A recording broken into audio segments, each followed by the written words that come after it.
This is a quick tutorial on a practical guide to calculating your image scale. If you already know your image scale and you're confident in that, that's great. Just skip this tutorial, move on to the next one. But for those of us that need to figure it out or aren't sure or maybe need to verify or maybe just have a standard way in which to go about this, this is your guide. Before we get started, just a couple quick things. The reason we're doing this is because we're looking at modern high-resolution astrophotography, where this type of information is actually very critical for a number of functions. If you're a visual observer, this stuff is far less important. It's just that it's a much more forgiving way to use telescopes. And it's good to know in general, not just for periodic error correction, which is our focus here, but also in other programs like plate solving. And when you look at other people's images, it's a bit of a common language to understand at what scale they're imaging, so you can understand kind of how difficult or how easy it was to get the images that they were using. Image scale in general is expressed as arc seconds per pixel. So an example would be 1.06 arc seconds per pixel, as we show here. In kind of beginner to novice astrophotography, that's typically between 1 arc second per pixel and maybe 6 arc seconds per pixel, or maybe even more. Those are pretty wide field, kind of DSLR lens type things, even higher than that. But generally, that's the kind of numbers you're going to see. In professional types of setups, you'll see fractions of an arc second, so maybe half arc second per pixel, third arc second per pixel, and so forth. And we're going to use this in our setting up of PemPro to do periodic error correction. Just one last note before we get started into the details. In general, when we do periodic error correction and we gather the data and then verify it, play it back, we want to use our imaging telescope, not our guiding setup. It's a number of reasons why that's the case, but generally it's a longer focal length that will give you better results. The maximum image scale that it supports is 0.5 arc seconds per pixel. So if you are imaging below that, right, something like 0.4 or even somewhere around 0.5, there's sometimes some problems with the centroid calculations of the stars. So if you are imaging kind of at a finer resolution than this, I would suggest try binning your camera 2x, and that will actually kind of roughly double your imaging scale. Okay, so we're first going to look at the lucky or the well-known equipment approach. This is where we can use an online field of view calculator. Hopefully we'll have our equipment listed in there, and very easily we can actually determine what our image scale is based on those defaults, and usually takes just a few seconds. So in this case, we're going to need our telescope, make and model. If we're using any sort of reducer, we just need to know the multiplier of the reducer. If you're doing flat fielding only, there's no effect in terms of the multiplier, so you don't need to worry about flat field only. It's only for reducers or a combination reducer flattener. We need our camera, make and model, and then for the second part, we need a good sample image with a good star field. This would be a raw FITS file, even if you shot with one-shot color or you shot with a mono camera. And a modest exposure is just enough to get the stars. So typically, somewhere in the 10 to 30 second range. It doesn't have to be a miracle of astrophotography. You just want an image that is full size, unmodified, and has a good number of stars in there. So in this first example I'm going to do, we are going to use a telescope I'm familiar with and a setup I'm familiar with. This is a Planewave 17-inch. It does not have a reducer or a multiplier, so that makes things simple. The camera is an FLI camera. It's the Proline 16803. It's a relatively large chip CCD camera, oftentimes matched with telescopes like this. And we're going to take this information and use an online field of view calculator. So I'm going to go ahead now and I'm going to move this off to the side. And there's actually a number of field of view calculators online. So I'm actually going to type in Astro FOV calculator, hit return. you can see there's a huge list of these things here. So, I mean, really, you can use any of these. The one that I personally use, I have no particular reason. I just kind of like the way it looks. I like the simplicity of it. Is this one from 12D String. And of course, I don't get the URL right. There's a new version of this. But I'm going to go ahead and click this. And one of the things I like about this, it sort of shows me an example field of view. So I'm going to go ahead and I'm going to just enter this data in here. This is a plane wave. And it is the 17-inch CDK. It's a big one. So we're imaging kind of close to 3,000 millimeters here. And the camera is an FLI. And the model is a PLI Proline 16803. Okay. So, and this tells us, first of all, it shows us a nice example of what this looks like if we were to take an image. And right here is the important information. It tells us that our resolution, our imaging scale, is 0.63 seconds per pixel, or 0.63 arc seconds per pixel is what I should say. It tells us some other things, which is interesting. But this is the number right here that we're going to need and to use. Now, this is the kind of theoretical imaging scale that we are at. This is based upon the specs of the telescope, based on the specs of the camera. This is what it should be. But in practice, it may not necessarily be that way. It might be slightly off, and you'd be surprised sometimes how frequent that is the case. But let's do this. We have a 0.63 arc seconds per pixel. What I'm going to do, and this is, you can actually, in the future, you can just go directly to this if you want. I am going to a site, the astrometry.site. It's called, the URL is nova.astrometry.net. And astrometry.net, as you may know, is the kind of the internet's Google for doing image scale calculations and some other calculations. It's a fantastic nonprofit tool. You need to, if you want to kind of review some of your past images, you can sign up. It's free.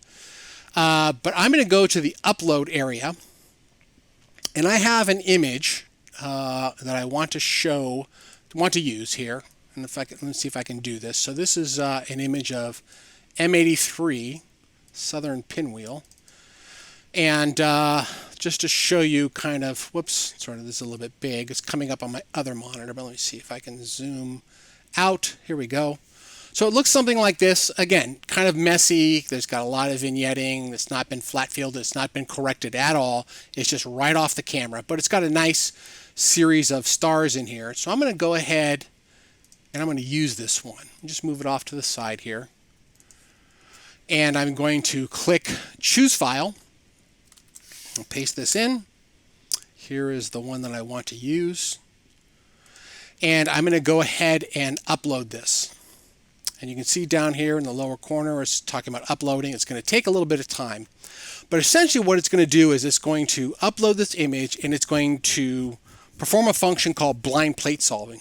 So essentially it's going to search the entire night sky for this, this star pattern without knowing anything about my imaging scale, my resolution, anything else. And that's what the blind part of blind solving is. So it's going to take a little bit of time. As you can see, it's uploading right now. Sometimes it may take up to 5 minutes or 10 minutes, or even sometimes the service is not available. It might be down for maintenance or for a variety of reasons. So, you know, if it takes a long time, just hang in there.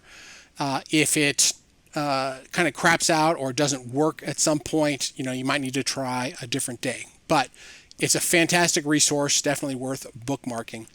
So now that it's uploaded it, it's going to auto refresh this page every 10 seconds. But right now we are in the queue. There's a lot of other people who are using this service, and it looks like it's waiting for processing to start. So this is sort of a small little version of this.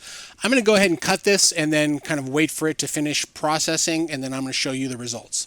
Okay, so it looks like it has successfully solved this particular image. I'm going to go ahead and go to the results page.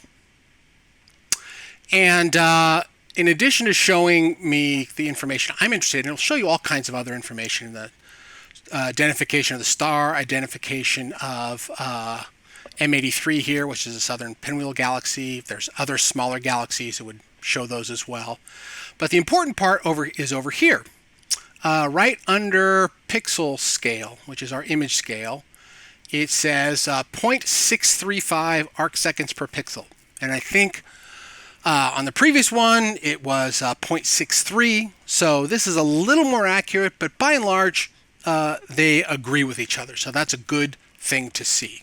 Now, in terms of which one you would actually use, I would always lean towards the side of using the results from astrometry.net, because those are not theoretical results. Those are actual results from an image I took with my telescope, my reducer, if I'm using one, and my camera. So we know that this is probably more accurate.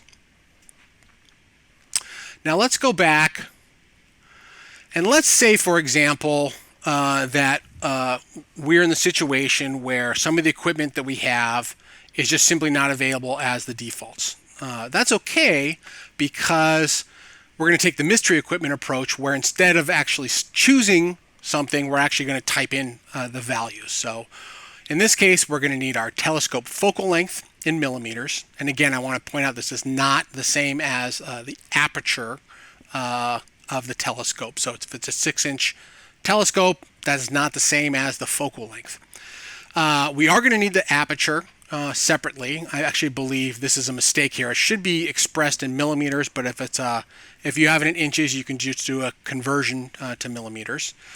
Whether or not, if we use a reducer or a multiplier, we're going to plug that in, obviously, 0.7, 0.6x, and so forth. If we don't have a reducer, of course, we don't put anything in there. And then for the camera sensor, we're going to need to know both the pixel size, which I neglected to mention that, pixel size in micrometers, and the height and width of the camera sensor in pixels. And again, we want a nice sample image with a good star field and a modest exposure time, just like we talked about before. So in this example, I have a mystery telescope. I know what it is, but I'm just going to use these values to plug them in. The focal length is 500 millimeters. The aperture is 90 millimeters. Put a little space in there.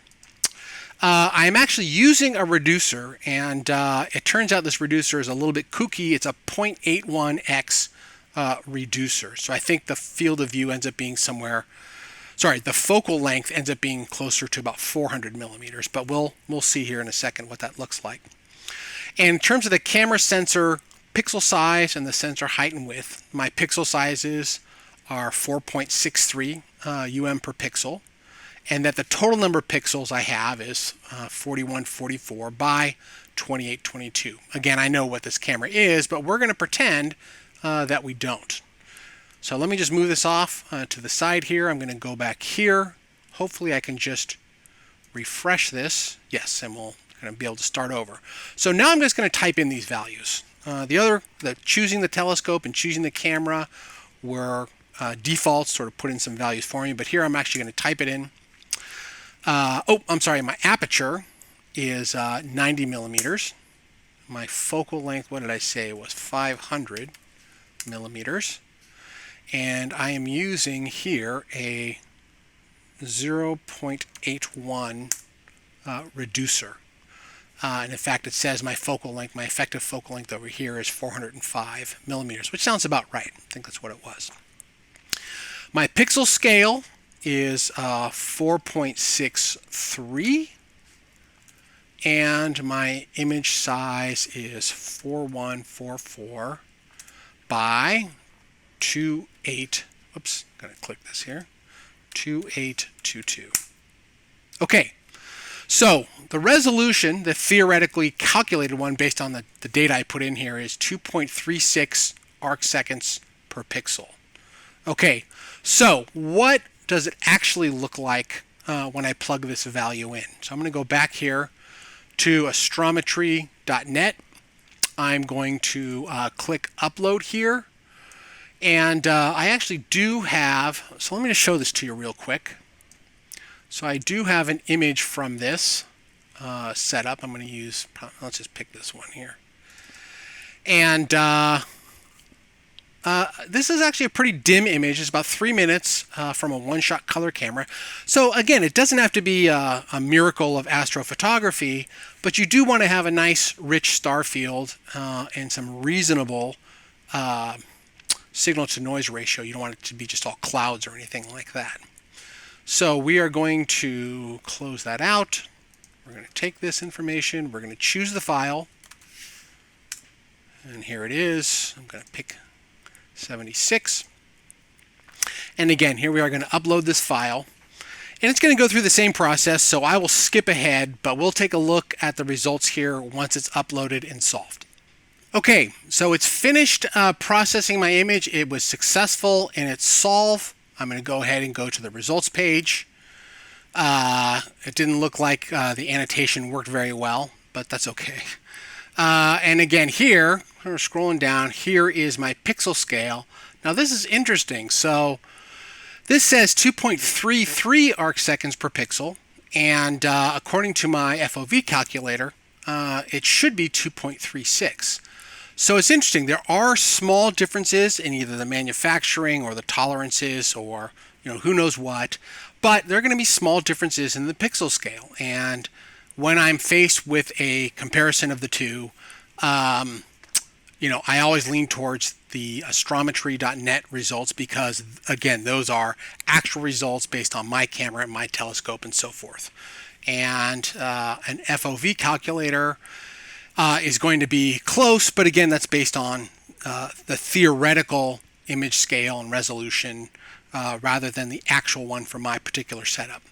Now, you might ask yourself, fairly, well, why did you show me this FOV calculator if the only message was use astrometry.net? And that's a fair critique, but I'll give you a couple reasons why. First of all, astrometry.net is not always available. It's a free service. It's not like people pay for it.